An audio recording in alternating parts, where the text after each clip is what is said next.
How's it going, everyone? Sir Douglas here with a brand new video, and this weekend could have not have gotten any worse for the Toronto Argonauts. The late game heroics, the magic, it all ran out. Another winnable game completely pissed away, and on top of that, the mountain to climb to get in to make the playoffs possibly got insurmountably bigger. Upon sober review, the Montreal Alouettes defeated the Toronto Argonauts 21-19 last Friday night at BMO Field. You could call this game trench warfare, a defensive battle. Personally, I'll call it what it was. It was dog shit football.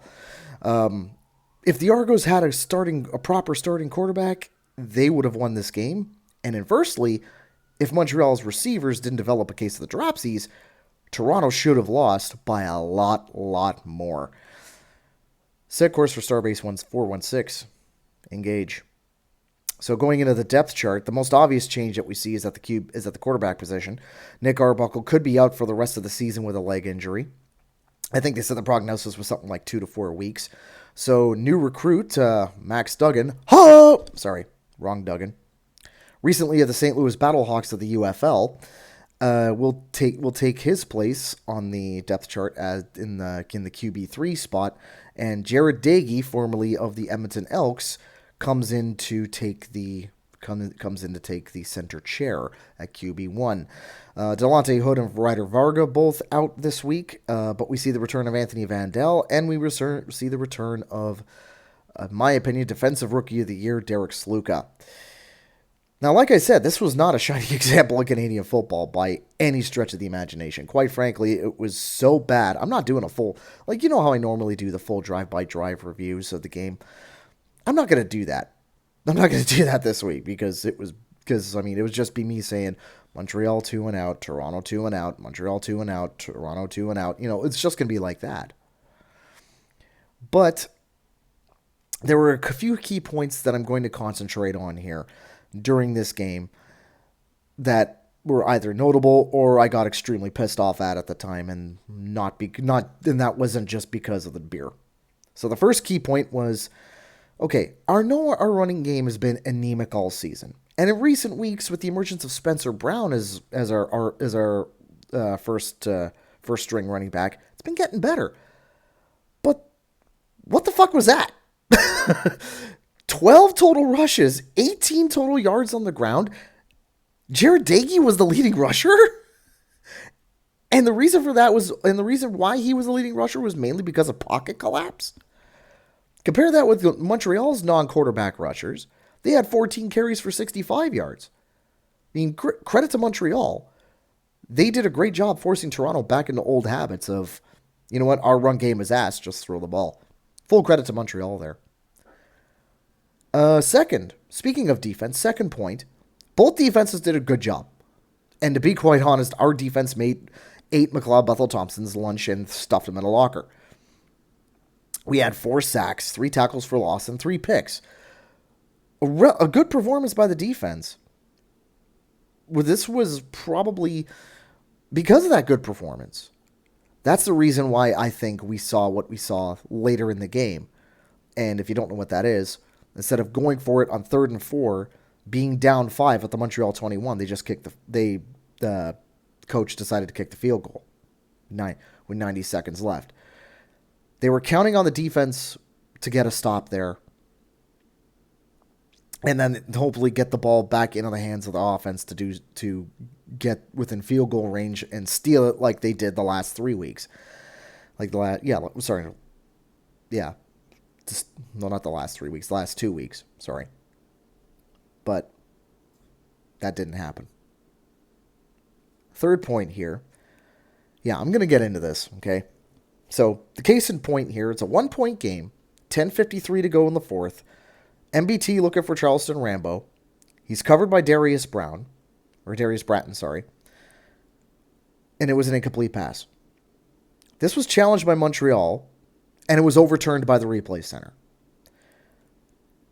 Upon sober review of that, and I had to watch it, Rambo gets a 10 for the dive. Yeah, he dove. Totally. 100%. Bratton had his forearm on Charleston Rambo's flank, And there was no real, I didn't see any real forcible push from Darius Bratton. So as soon as he touched it, boom, down like he was, he just goes down, goes to ground, and thinking that, hey, maybe I could fool the command center, maybe I could fool the replay center here, because he didn't fool the refs at the time, but he fooled the replay center for it. And Jason Moss challenged it. He gambled on it. And he gambled successfully. That play right there led to a Montreal touchdown and a 2-point conversion that gave him an 18-9 lead. Now, yeah, by allowing pass interference to become a challengeable penalty, I'm going to say it, they've opened the door for diving. And we clearly saw it in this game. The final point that I'm going to make is pretty much the exact moment when the magic ran out. And that was the Jarrett Doege interception. Now, they'll call the dives. In some cases, they don't call the dives, but in some cases, they will call the dives.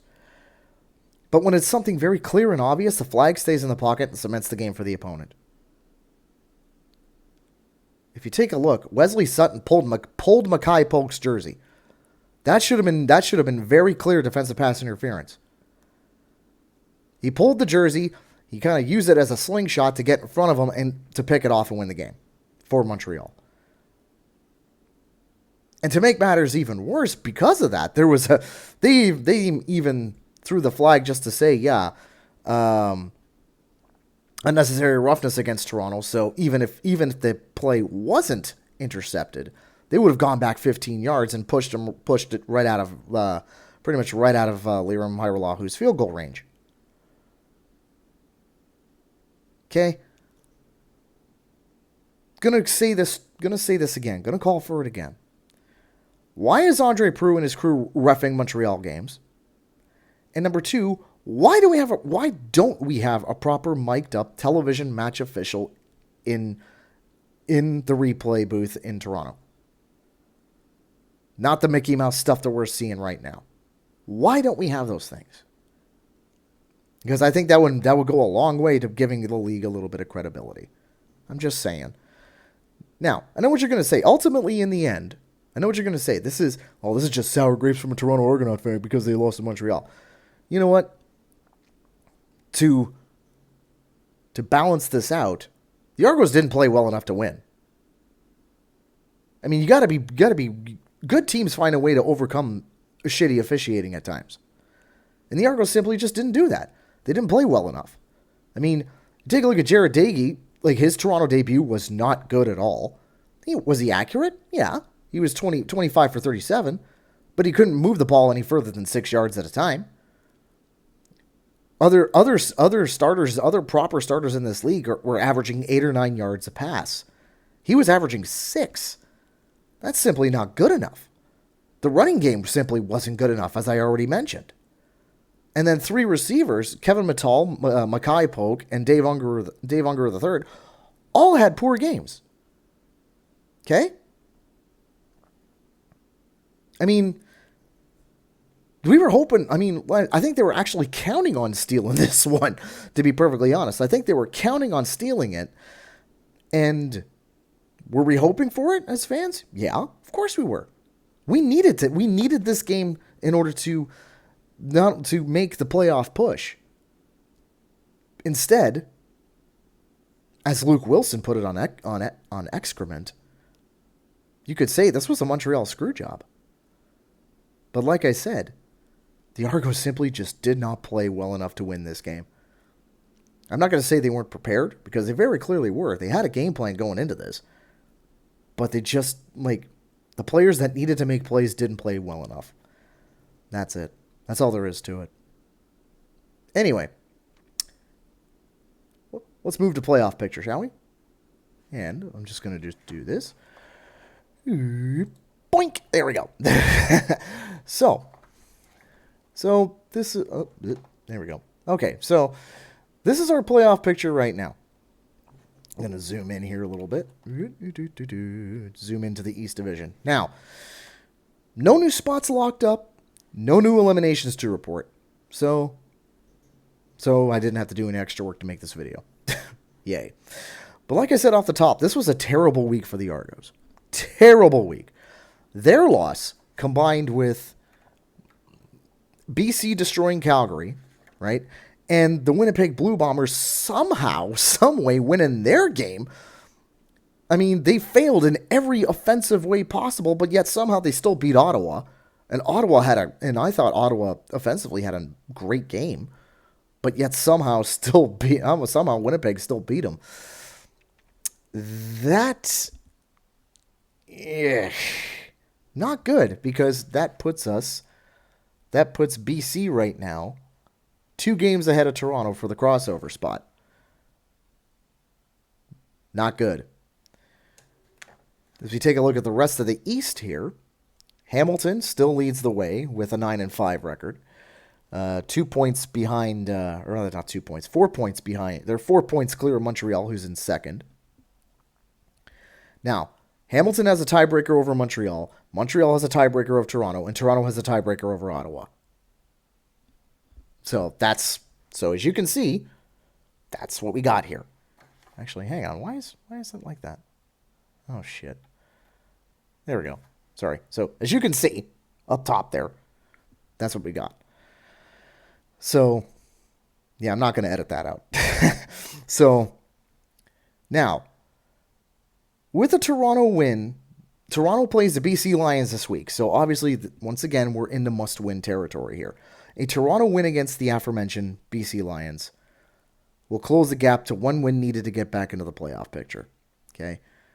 Same thing with a Winnipeg loss, because those 2 teams are tied. So, either way, a Toronto win, they need to do it, right? On the other side of the coin, if Toronto loses, the situation becomes utterly dire. Utterly dire, okay? If Toronto loses to Vancouver, right, Hamilton will claim a spot in the playoffs regardless of result. So if Toronto loses, I think Hamilton will clinch a playoff spot no matter what. Further to that, a Montreal win, and they will claim a spot in the playoffs as well. So a Toronto loss this coming week, combined with all that, it could be very busy for me this coming week, making up all the different elimination and qualification videos. So basically what that would mean is that if and I'm going to say this, if Toronto makes the playoffs, they're very much going to be cemented as the Road Warriors here. Argos' record as the Road Warriors, since the inception of the CFL, 2 wins, 6 losses. So if we do make the playoffs, don't expect to be there for very long. And they've never won the Grey Cup from that particular spot either. So so if they do make it, I'm not expecting a lot. And on top of that, Hamilton fans, I know some of you watch this. It would set up an absolutely orgasmic situation for you guys coming up on October the 4th with the Toronto loss this week. Because Hamilton comes to BMO Field on October 4th for the final home game of the year.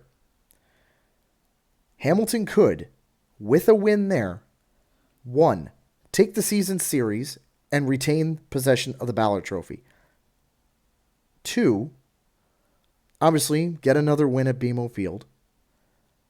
But on top of all that, they could potentially eliminate the Argos from playoff contention on Toronto's home ground with a win on October the 4th.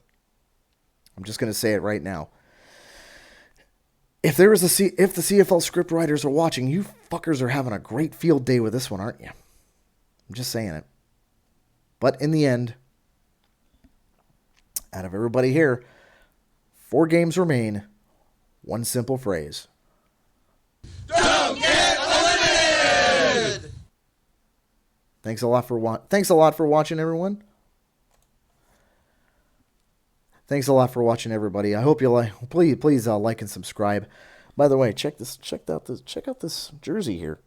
This was being sold at BMO Field on Friday night. I decided to pick one up because I love alternate jersey designs. What can I say? This is actually, in comparison to the standard jerseys that you get, this is actually a very light material. So you could easily wear this on a summer day, and it would look. It not only does it look amazing, it's got the Indigenous logo on the sleeve there.